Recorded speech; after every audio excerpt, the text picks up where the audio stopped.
Welcome to Time to Teach with Tammy, the podcast that gives tips, advice, and suggestions to teachers by a real teacher. So sit back and enjoy. And oh yeah, don't forget to subscribe.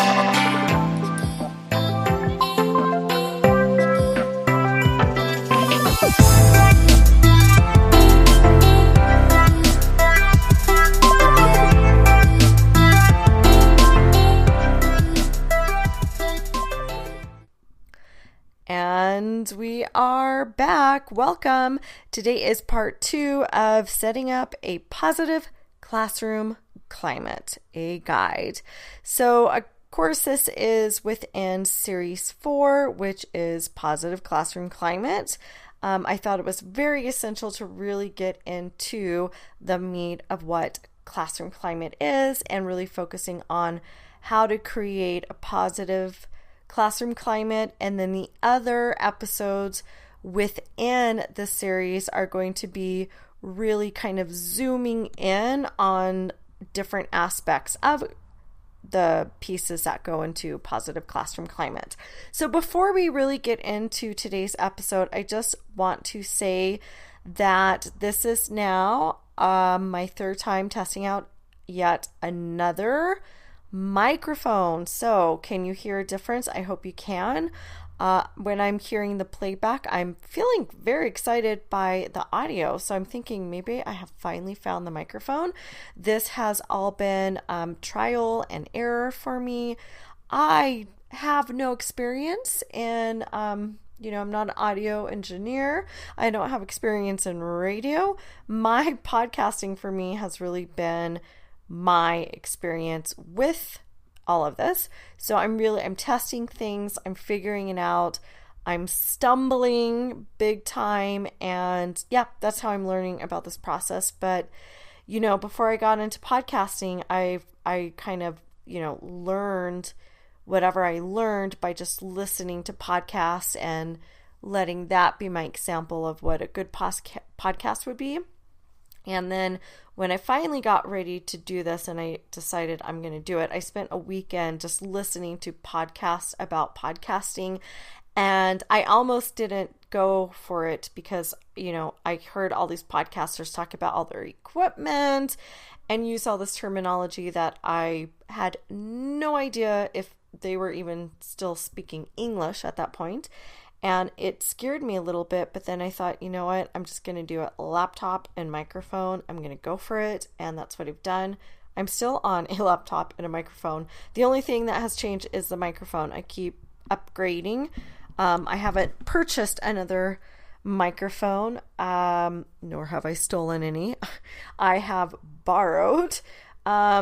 Someone was potentially going to sell me one. It was used, and I think I am returning that one. It just wasn't quite to what I really needed. And this third one, I'm very fortunate because my school has microphones. I'm testing this one out. It belongs to my school, and if I feel this is the one, I will be purchasing it. So very excited. So with all of that being said, we're going to go ahead and jump into the show. So today's show, I'm going to finish up what I had started in episode 16, really talking about the different aspects of creating a positive classroom climate. I will not recap on those points because I do suggest you go back and you listen to episode 16. It does not make any sense to jump into this episode. Listen to episode 16. This picks up exactly where I finished on episode 16. The only thing I do want to say is give a reminder that the information that I'm giving you is information that I gathered when I did the reading of the literature, when I was actively trying to research and learn all about how to set up a positive classroom climate. So reading of the literature, and then when I conducted my own active research. I will include a link to my actual presentation, which lists some of the references and some of the studies, so you can see all of that. That will be in the show notes. Check it out. And I'm going to go ahead and begin just picking up exactly where I finished last week. So The next thing that I want to get into about positive classroom climate. So there's something that is called personal investment theory. Okay, this is really a theory about motivation. I'll say it again, personal investment theory. And in this theory, it is said that students will invest their time and their energy when the task is meaningful. So let's look at that. What would make a meaningful task? Well, there are a couple of things that would make a meaningful task. And please keep in mind when I mention all of these factors, this is how you create a positive classroom climate. So one thing, choice, student choice. When students have choice, they're going to have more buy-in. When they have more buy-in, they are motivated, they are on task. It creates positivity, right? You get better student behavior because they are really engaged and motivated by what they're doing. Okay, what else do we see? Persistence. When students have that drive to keep going and trying and testing, regardless of the difficulty. I shouldn't say that. I think we know that nothing should be beyond, at that frustrational level.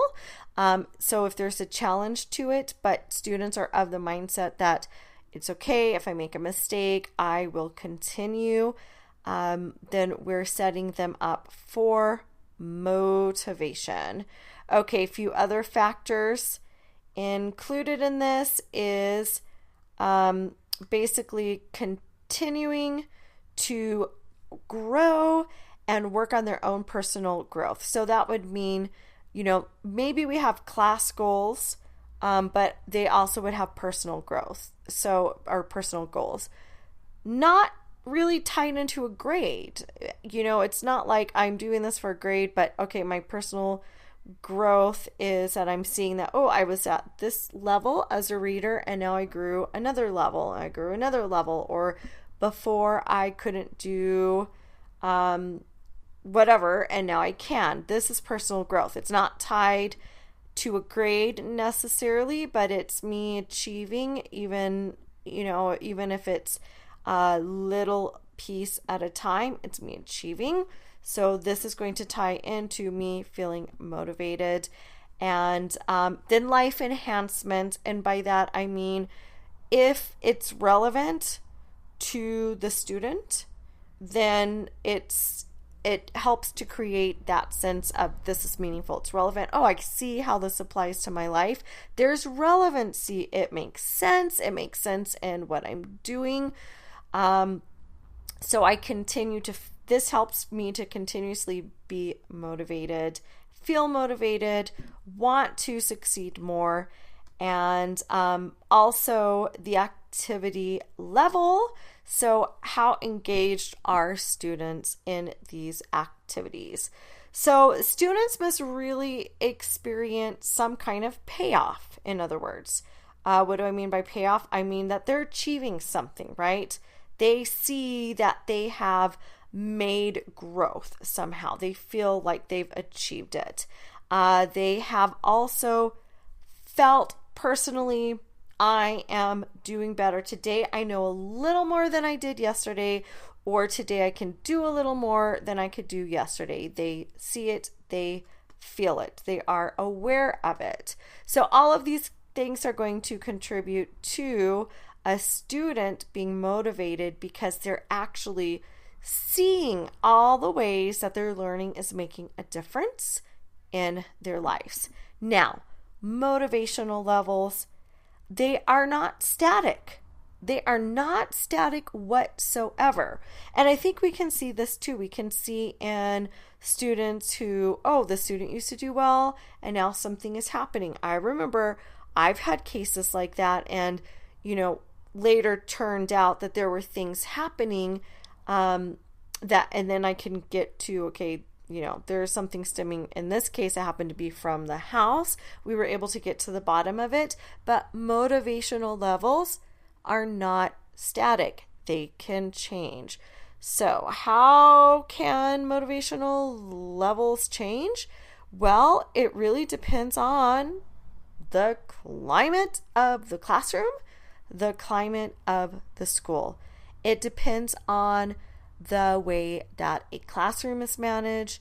It depends on the way that a school is managed. These things are going to affect a student's motivational level. So you can think about what ways are the learning tasks being organized? Are they being organized in a way that makes sense to a student, that has a flow, that maybe is in smaller chunks so that a student can actually attain the goals and complete the bigger assignment? Another way motivational levels can be changed is student treatment. I probably do not have to explain that, but student treatment, I mean, clearly, if a student is encouraged and a student feels cared about and a student is respected, a student is going to feel much more motivated than the student who feels like, I can never please my teacher, I can never do anything right. Put yourself in that situation. Have you ever felt that way? I mean, if there's ever been difficulty in really connecting with another person, maybe it's been in the workplace or otherwise, if your treatment if it's been less than positive, your work production specifically, probably is not going to be at its best. The same is true for our students. So I guess the next logical question would be, well, okay, if we know that student motivation is not static, we know that it can change, how can we increase student motivation? What are the things that we can do? So one of the things that Ennis and Macaulay, and again, this is in the show notes in my presentation, so you can find it there. One of the things that they say is that it really comes down to relevant and meaningful lessons. Those are the critical pieces in positive classroom climate. Relevant and meaningful lessons. So, how do we make a lesson relevant and meaningful? One way is to create student-centered learning. So this is something I've talked about, definitely for sure directly once, but I feel like I always allude to this because this is huge. But teaching does not equate to learning. It does not equate to learning. Teachers, I am not regañando you. If you're not a Spanish speaker, that means I'm not even sure of a good direct translation. I'm not lecturing you when I say this, but I really feel that we teachers need to stop saying things like, I don't understand why this student doesn't know it. It's not like I haven't taught it. Yes, you may have taught it. I may have taught it. I'm including myself in this. I may have taught it. I have said things like that too. I don't understand. I've taught this. Why don't they know it? That's because teaching does not equate to learning. Do we hope it does? Of course. Of course, that is our goal. Of course, we hope that our teaching will affect learning. But the truth is that learning can happen in many ways. Learning can happen through students dialoguing with students, and they can construct meaning through those dialogues. How many times have we come to a new understanding, a different perspective that actually shed light on something that maybe we just couldn't see it that way until we had that conversation? How many times have we learned something through that, or just learned by doing, right? Like when I listened to all of my podcasts about podcasting, I was ready to give up on podcasting because I was only listening. I was being taught, right? Lectured to, but I wasn't doing. I wasn't I did not have any, it wasn't about me. It was just me listening. I could not make real sense of it until I said, okay, I'm just going to do it. And I'm going to stumble. I'm going to make mistakes. I'm going to make a lot of mistakes, but I'm just going to do it. That's when I started to learn. I had to stop listening to the lectures and I had to jump in there and do it. The same is true with our students. We might have taught it. It does not mean that they learned it. They need time. It needs to be student-centered. Students need to be doing most of the work. Teachers, that's why we are so exhausted. Okay, I really try to create my class to be student-centered, and I'm still exhausted. So I don't think we can truly get away from that 100%, but we need to set up our rooms so that students are doing most of the work. They are the learners. We are learners as well. We are learners. I learn from my students every day, but they need to be doing the work. So student learning, active learning versus passive learning. I'm sitting in my carpet square. I'm listening to the teacher. I'm thinking about recess time. What did she just say? Wait, I don't know what I'm supposed to do. How often does that happen? That happens way too often, right? So I'm not saying we don't do direct teaching. I mean, when we look at John Hattie's meta-analysis, we know that direct teaching is very effective. But do we do that the majority of the time? I would argue we don't. Even just think back in your own classroom, how does that work? How's that going? Students need to be actively participating in their learning. Another way that we can make learning student-centered is really giving them performance tasks.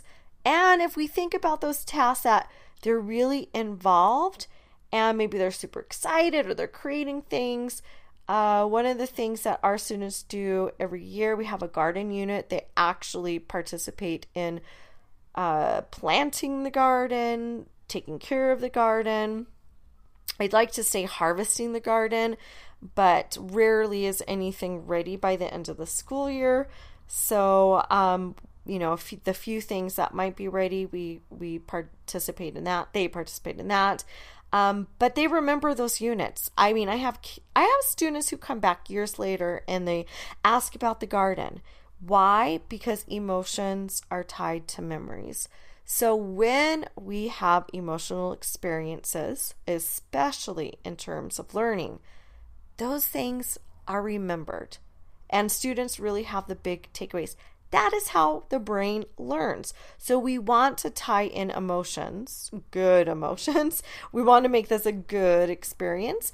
And students will remember those things. They will remember it because the emotions will be involved. Another way to focus on student-centered, we do want to vary our teaching methods, not always sticking with the same thing because that can become very mundane and monotonous and, dare I say, boring, but it could become boring. And I know if we're saying I'm not here to entertain my student, I agree, although I agree, but I disagree. Yes, I'm not an entertainer, but I am an entertainer. I do get in the room and I ham a lot of things up. And maybe that's also because I'm a teacher of small students. So I act like I get, super excited because we're doing reading powers and I'm so excited. And I actually enjoy what I do even more because I have that excitement. So no, I'm not here to entertain, but yeah, I am here to entertain. What does that mean? I don't really know. I guess that means I don't know how I feel about that. I get that not every teacher is going to be a performer. I'm not trying to say that you must be, but we do want to vary things and we should make it enjoyable as much as we can. Not everything is going to be exciting. And I tell my students that too. I said, you're not going to love every single thing that we do, although I hope that you do enjoy it. And I explain to them some things I agree that, they're not the most exciting things. I will try to make as much exciting as I can, but everything is necessary. So I confront that head on. Of course, when you're 5 or 6, everything does tend to be more enjoyable than maybe when you're 12 or 13. So it's maybe a little bit easier for me to get my kids excited. I will definitely agree on that. But, can we try? I think we can try. I think we can put some effort in.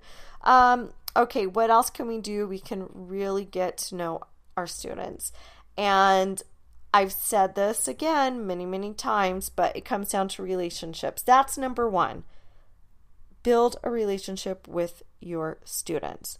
I know when I first came into teaching, I did not realize how much psychology and counseling, and I didn't realize how big that was in teaching. Now I know that's just as equal to my teaching. I feel like that's pretty much, I do teaching, but I very much have to really be in tune with who is the student and understanding that student as a person, understanding that unique person and what motivates that person, what he or she is interested in, and different ways to work with that student. And yeah, it's a lot of psychology. It's a lot of psychology involved, and I didn't realize that when I came into teaching. And I'm not sure that I was interested in that, to be honest. I'm going to be honest here. I found those things very challenging in the very beginning because I was like, oh gosh. For the most part, I've taught mostly young students. I did, for a brief time, teach at the high school level, and that was a hot mess. I didn't know what I was doing at that point. But, I didn't find trying to figure out emotions and work with emotions. That wasn't exciting to me. That was like, okay, this is a barrier to my teaching, and I could do without all this.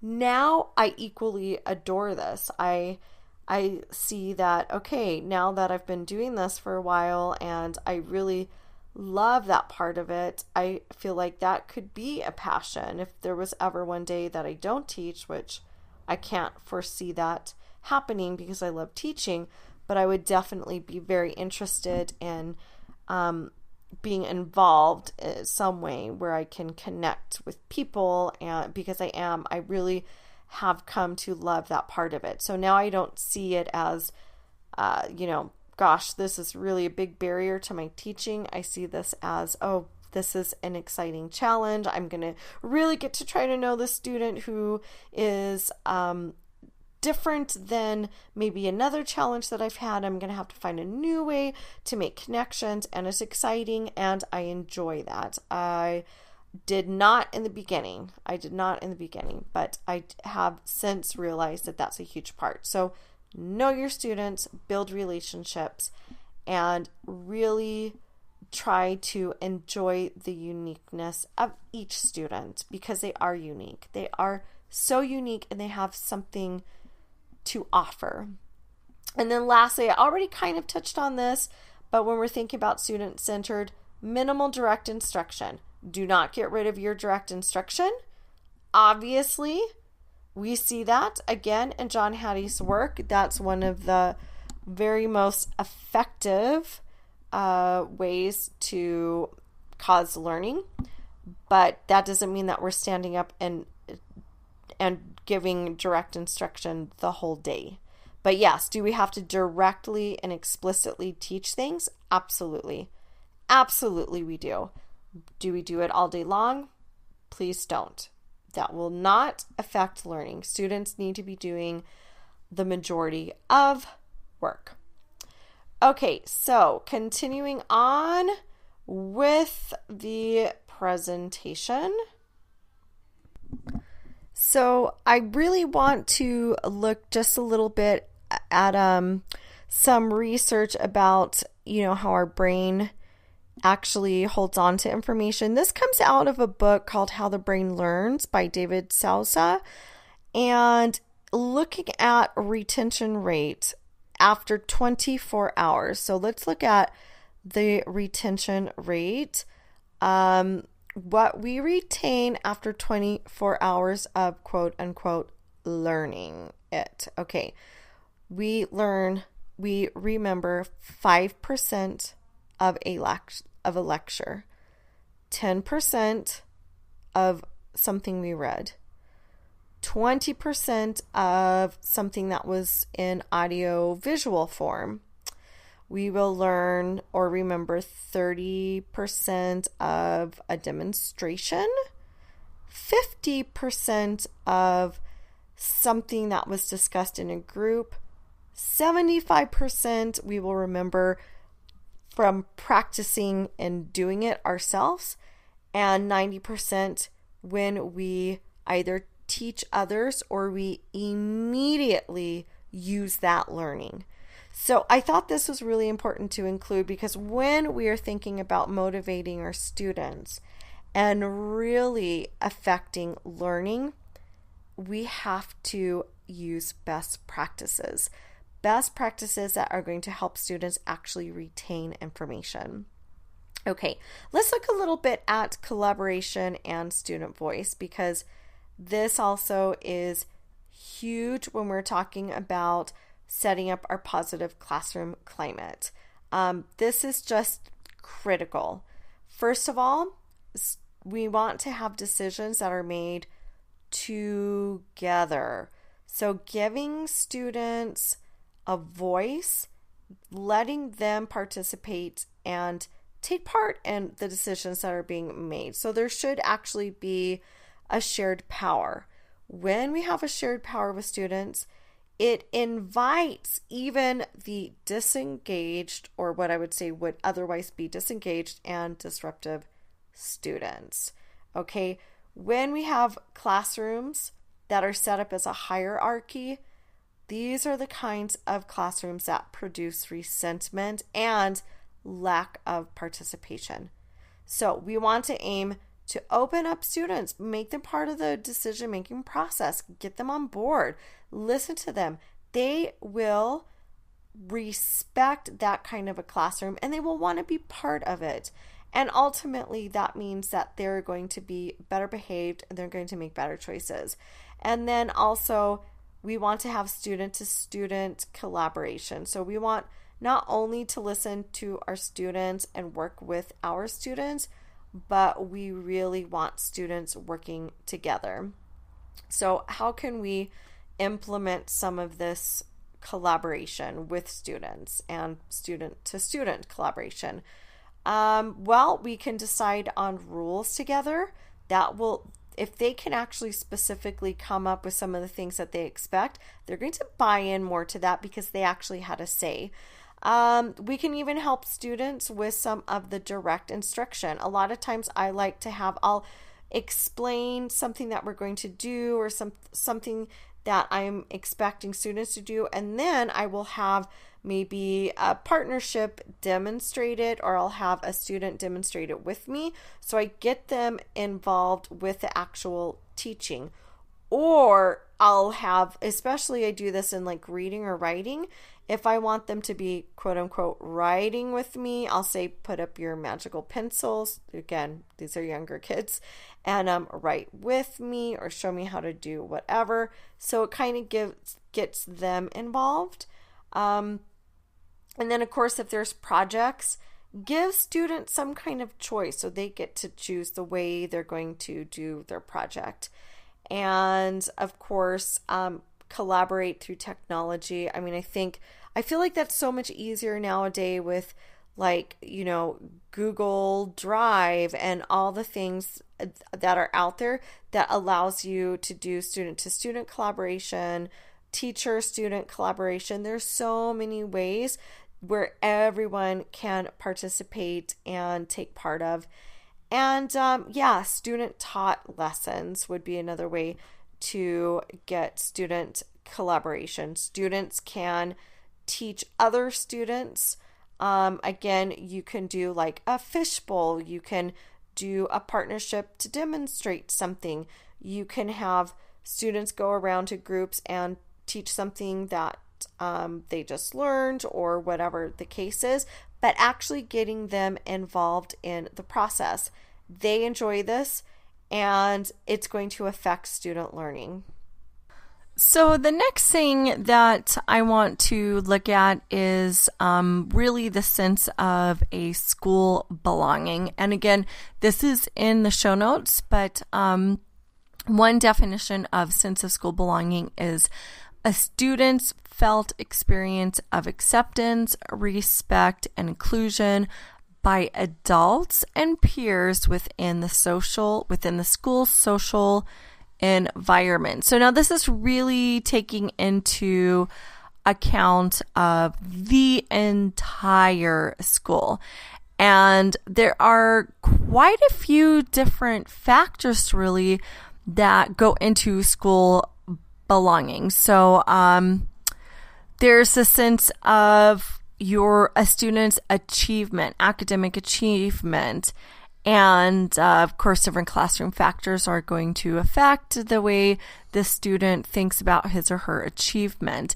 And especially if we're setting up a classroom where it's not so much about, who got the better grade on it, but if we set up the kind of classroom where we're focused really on learning and growing, this is going to attribute to a more positive classroom.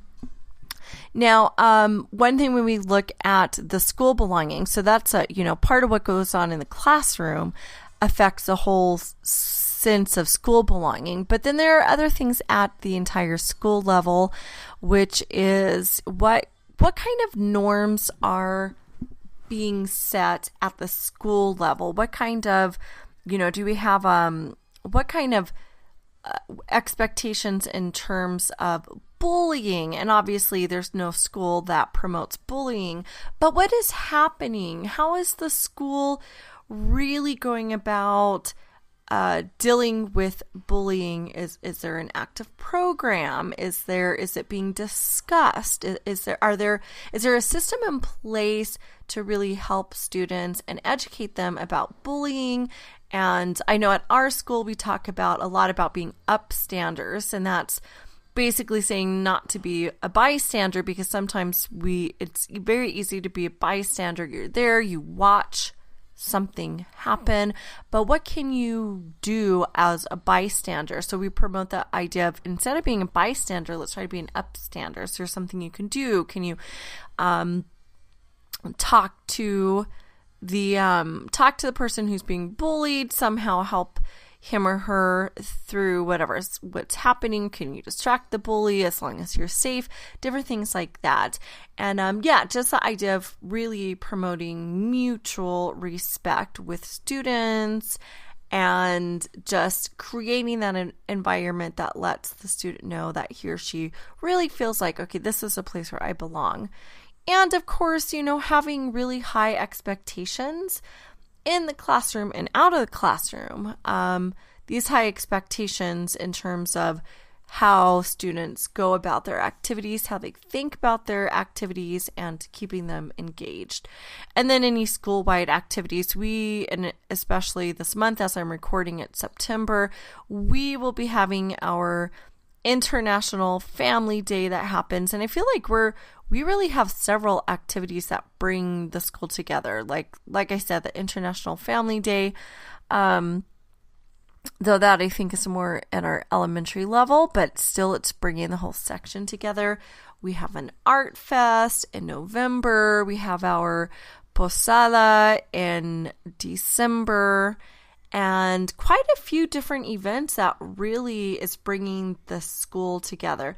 And of course, any clubs, organizations, and anytime we can get our parents participating, these are things that are going to create a special identity within the school, and a higher sense of school belonging is really going to help contribute to that overall positive climate. Something else that really came about in reading the literature and trying to find out more about how to create a positive classroom climate, which is goal achievement theory. And it's interesting because back when I read about this and learned about goal achievement theory, I wasn't hearing a lot about growth mindset, but now it's very obvious to me, and I can see how the two are linked, though the wording is different. So back then when I was learning about it, I didn't think growth mindset because no one talked about growth mindset, but this is going to sound very familiar to you if you are familiar with growth mindset. But basically with the goal achievement theory, it says this is what focuses on students' reasons for engaging, choosing, and persisting in different activities. So, the whole idea behind goal achievement theory is what causes a student to really stick with something and be motivated and persist even when something seems difficult. So within this theory, we have mastery goals, and the mastery goals are really at a personal level. It is a student's or anybody's really personal improvement plan, or they're focused on how can I improve from yesterday? How can I improve in a specific area? So I'm focused on me. I'm focused on where I'm at. It's going to look at specific skills and abilities and really accomplishing tasks that can be challenging.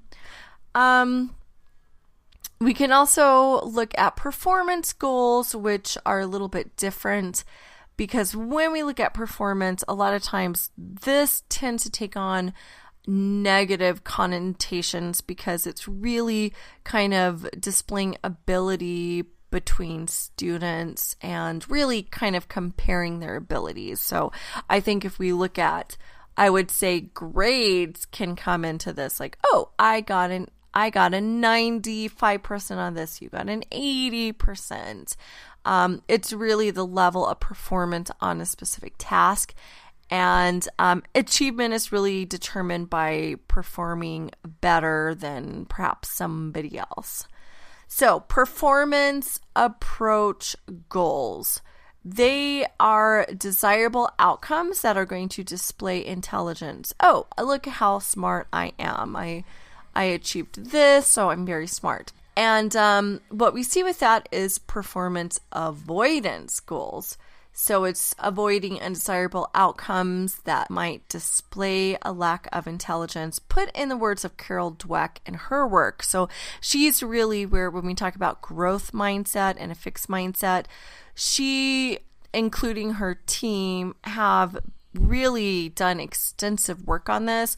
So with a fixed mindset, that's where you kind of see the performance avoidance goals. If I believe that intelligence is not malleable and it's really fixed, and if I perceive something as very difficult and challenging, I'm going to avoid doing that because I don't want to look like I'm not smart at something. So I feel like this is something that we understand a lot more today than when even I initially started doing reading of the literature back then, because we didn't have that shared language back then. We didn't have the growth mindset and a fixed mindset, but that's pretty much what it comes out to.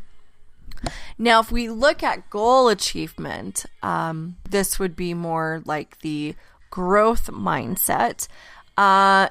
It has been found out that disruptive behavior is positively linked with personal performance, approach goals, and personal performance avoidance. And then, of course, when we are looking at mastery, we see that disruptive behavior is actually negatively linked with mastery goals. And that makes sense because in that case, when the student is concerned with mastery, he or she's not comparing him or herself to their students, but the focus is more on, okay, how can I improve in whatever area? And oh, look, I am now better at whatever this is. I can do something now that I couldn't do before. So it takes on a more personal level with the student as opposed to comparing him or herself to other students. And,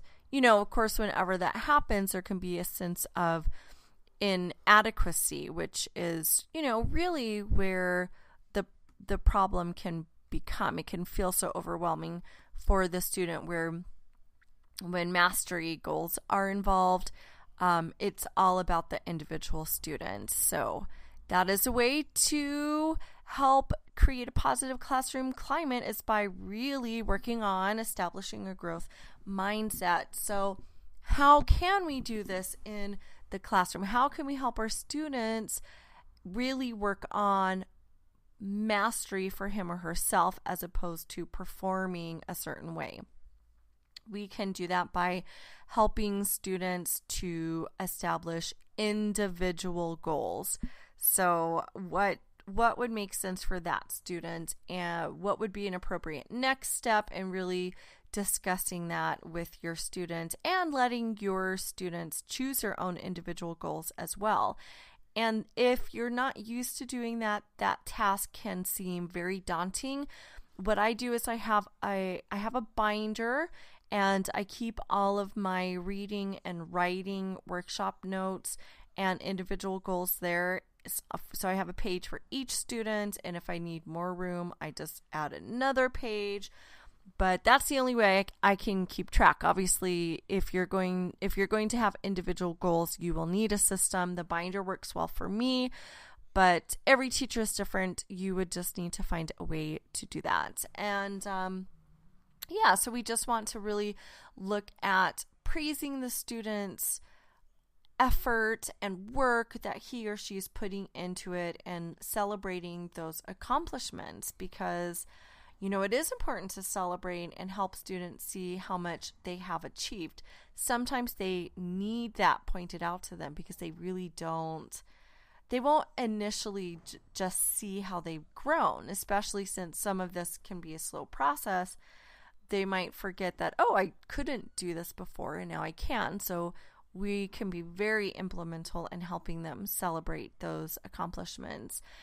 And when we're looking at goals, really keeping them realistic. I feel like, sometimes it actually makes me feel a little sad for those students who perhaps we would say who are below grade level, even though I hate to say that but I also understand as an educator why we have to have those grade level benchmarks and standards, because that does help us know who needs what kind of support and how much support.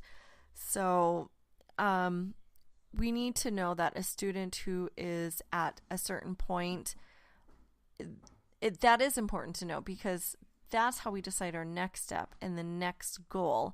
So we don't want our goal to be where even we would possibly like to see the student at that point of the school year. It has to be where the student is at currently, and what realistic and appropriate goal would follow that, so that that student is still being challenged, but not at a frustrational level that is unrealistic and not plausible for where the child is at that time of the school year and at that time period.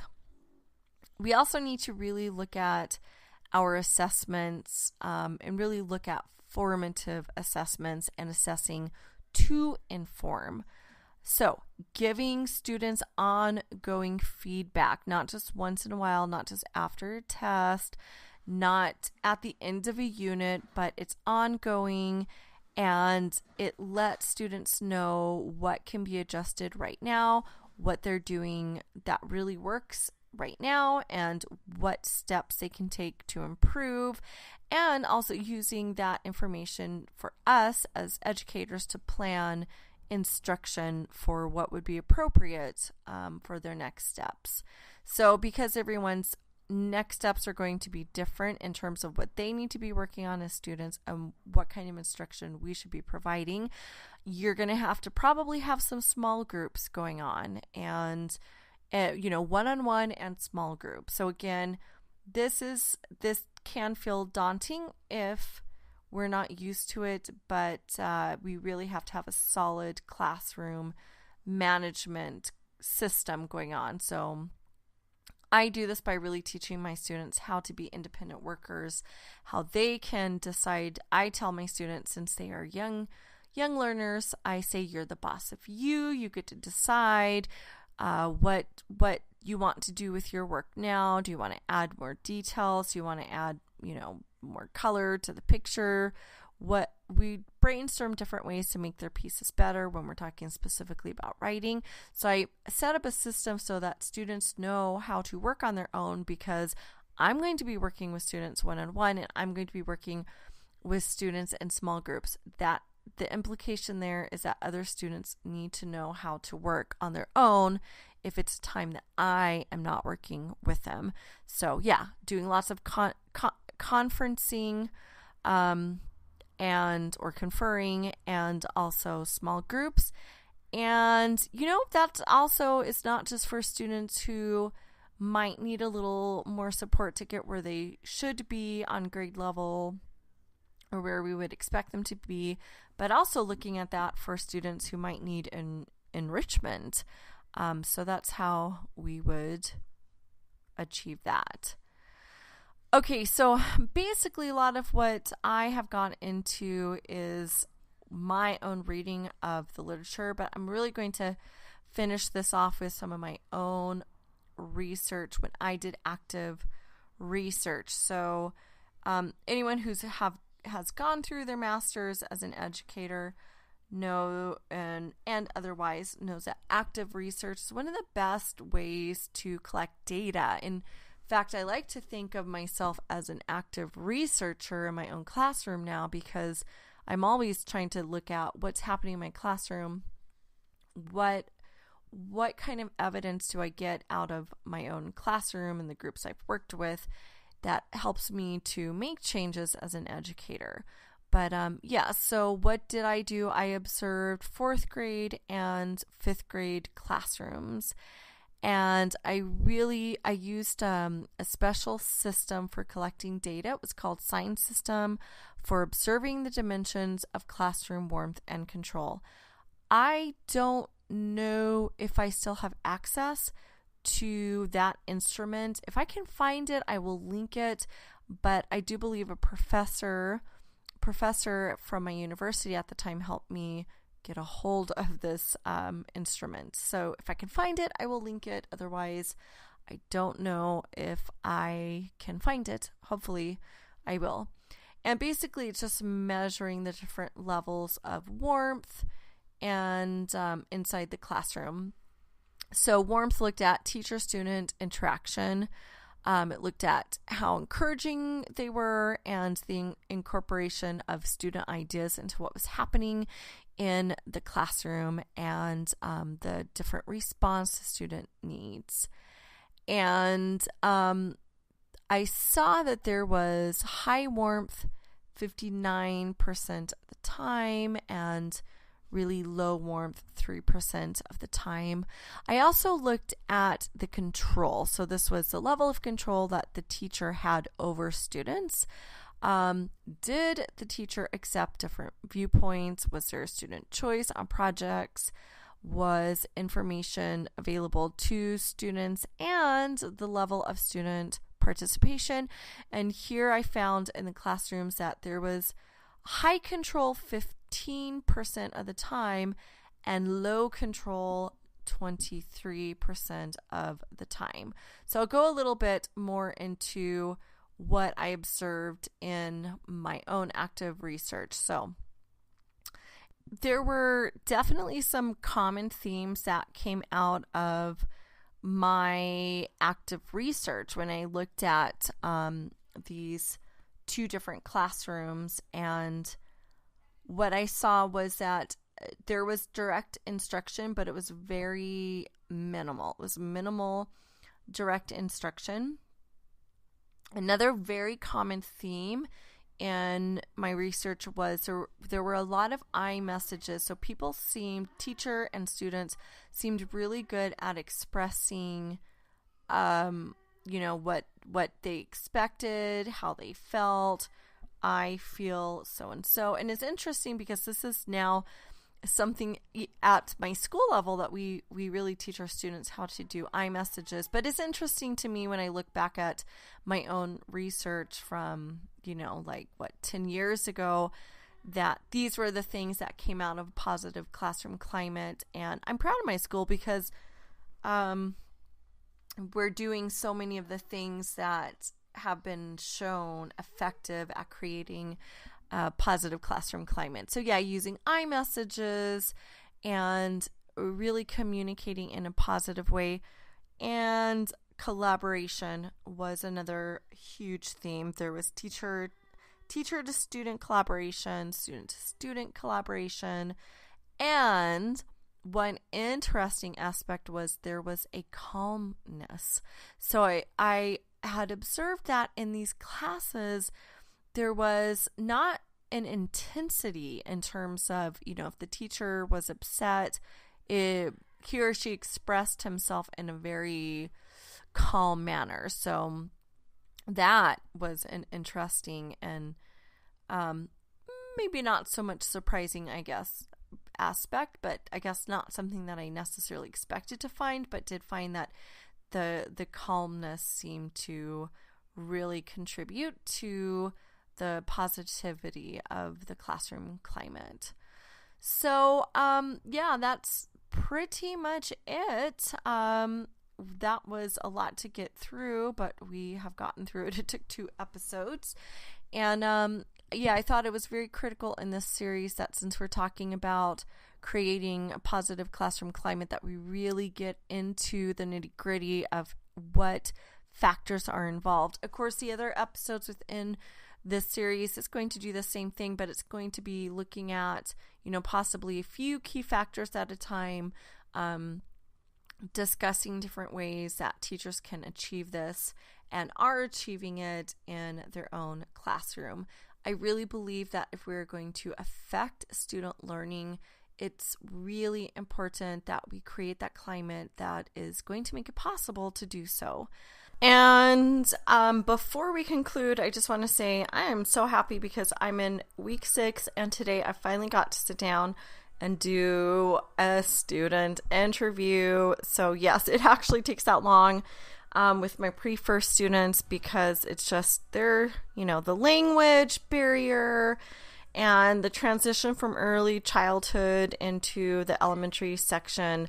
So I just really like to take my time and, I just barely told them about my show and thought that today would be the day. So I sat down with a student and asked the student about classroom climate. Of course, not in those words because my students would not understand it that way. But we have been learning all about classroom community. And that's basically the reason why we do this as we're trying to build a classroom community. It is obviously for the bigger classroom climate. So I am happy to bring back the student segment. So sit back, enjoy, because that's coming up right now. Okay, so today I have a very special friend, and we're actually recording during writing workshop, so you might hear a little bit of noise. By a little bit, I mean perhaps a lot of noise, right? We're doing writing workshop. Yes. Is it okay if I call you M? I'm just calling you M for the show because I usually don't say the student's name. Okay, thanks. It's okay. Okay, good. Thank you, M. Okay, so we're doing writing workshops, so it's very loud. M did not want to miss any of his recess to record, and I understand that, right? Yeah, we don't want to lose our recess time.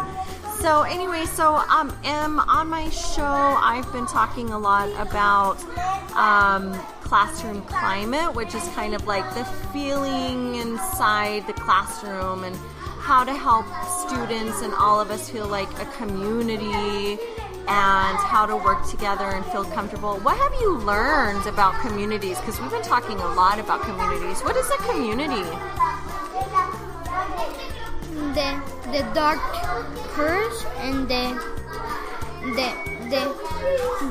the teachers and the police and the firefighter and they all work in our community, huh? And why are they important community members? For save the world. To save the world. I like that you're really putting that into perspective. We are saving the world, aren't we, Em? So, inside our classroom, we are like a community too. How are we a community in our classroom? For learn how to read, learn how to write, learn how to write, Yeah, we do all those things. So we even do a little bit of math, huh? Yeah. I'm just kidding by saying Like- a little bit. Math workshop, right? Yeah, we do all those things. So in our community, we do that. How should a community work together, Em? What do we know about how a community should work together?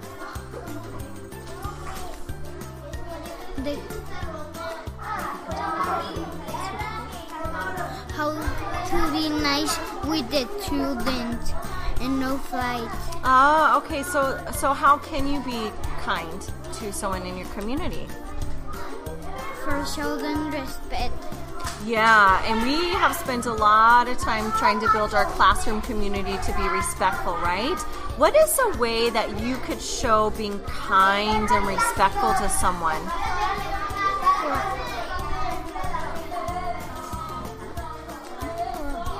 What can you do that For would be? children, Yeah, to be nice. Yeah, show respect. But what would I do if I wanted to be respectful? you can do the happy face.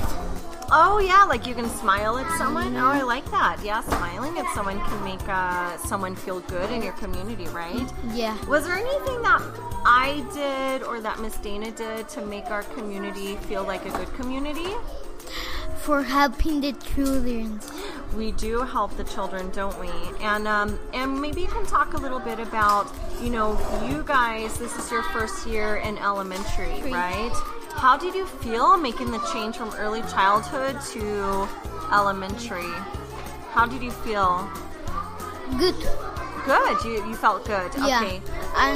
I was nervous the first time, and I was nervous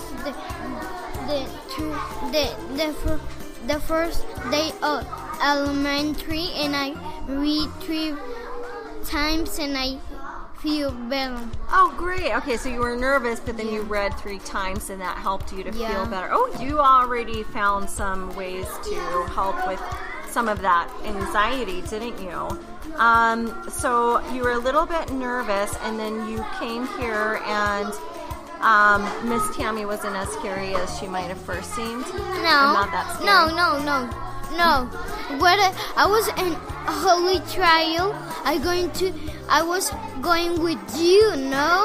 Oh, Yeah. Did you know me? Did you come for the kinder visit? Yeah. Oh, okay. Audience, we have a kinder visit, so the end of the school year, we get a kinder class to come visit us. So I didn't remember. It's hard for Miss Tammy to remember everyone who comes from kinder in the classroom. Yeah. I was on a visit with Miss. Oh, it wasn't with me. No. Oh, I totally misunderstood that. I thought you were Miss visiting. Stephanie. And Miss Stephanie. Oh yeah, well she And was Miss your, Jessica. Okay, they were your kinder teachers. Yeah. But did you come here to visit when you did the Yeah. kinder? Okay, so you did Yeah. come and visit Yeah. me. Okay, so we had already met, and I did. It's so hard, Miss Tammy. It's so hard to remember things. Yeah. I The know. first day, I told Simon, your name is Miss Mandy.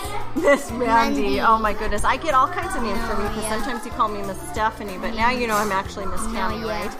Okay, well, I'm so glad that you're able to share a little bit about being comfortable and anything else. If other teachers are listening to this, do you have anything that you want to tell them that they can do to help their students feel really good in the Yeah, classroom? yeah. Okay, what kind of advice do you have for them? The children be kind for all the children. Oh, okay, so they should maybe talk to their students about being kind to other students. Anything else they can do to help their students feel really good? Learn how to write. Yeah, we do feel good when we learn how to write. And you're writing up a storm, aren't you? What are you writing over there in writing workshop? Do you remember what you're writing about? Yeah. Would you share with us? Yeah. I'm going to. Well, you don't have to go get it. Yeah. Can you tell us what it is? So we're doing true stories. What is your true story about? True story. The true story is The true story is the community is the true story. My first day at school, I was happy. I go to pre-kinder. Oh, you're writing about your first day of pre-first? Yeah. Oh, I'm excited to see that. Okay, excellent. All right, well, thank you so much, for coming on my show. I really appreciate it. And I'm going to let you go back and continue working in writing workshop. All right, there we have it, our good friend Em, to tell us all about building a wonderful classroom climate. And, well, there you have it. So I don't know about you, but I had a lot of fun with that student segment. It was so much fun to be able to do that again. I'm glad I'm at the point of the school year where I can start having the students back on and talk to them a little bit on the show. I think that's really fun, and I never, ever know what in the world they're going to say. So that's always fun, too. But yeah, so that is going to conclude today's episode, Positive Climate Part 2. And we are really, really getting to almost the end of this month and really almost the end of this series. But I am going to go ahead and close this now. And I wish all of you a wonderful, wonderful week. See you next time. Wait a minute. Wait 1 minute. Before you go, don't forget you can catch our show notes online at www.timetoteach.libsyn. That's libsyn.com. We're also on Facebook at Time to Teach. Don't forget to check out our Facebook group, Teachers for Effective Curriculum. And if you're an educator with your own podcast show, I invite you to join our brand new Facebook group, Teachers Who Podcast. Let's grow a community where we can network, problem solve, and discuss anything and everything podcast related. I'll see you there.